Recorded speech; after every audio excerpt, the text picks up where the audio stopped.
ያዛተ ያዝ እዚህ ያ ሞቲ እኮ ምን አጠፋው? ዝም በል ሞቲ ምናምን ትላለህ እንዴ? ትሽለጠለጣለህ እንዴ? ምን አጠፋው አለ? ዝም በል ቦጆ ምንድነው ይሄ? ስማ ምንድነው እዚህ ወጣው? ሞተር ነው። ዝም በል የምን አባ ሞተር ነው? ጥንዚዛ ዘተወጣለህ እንዴ ከተማ ላይ?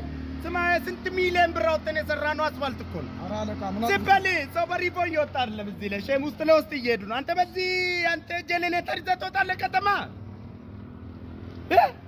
ስማ ምንድነው የልጆች አር የመሰለ ሞተር ይዘህ ወጥተኛን አንተ እዚህ ላይ ትነዳለህ? ናውረድ ናውረድ። ኧረ አለቃ ዝም በል ስማ ምንድነው ደግሞ ንቀት ነው እንዴ?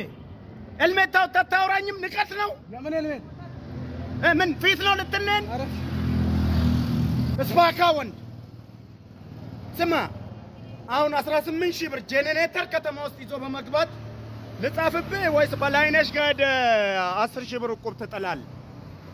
ኧረ አለቃ ቡኳን ልስጣ ሀሳብ አለ ቡኳን ልስጥ እያልኩ ነው ወይ ጽፋል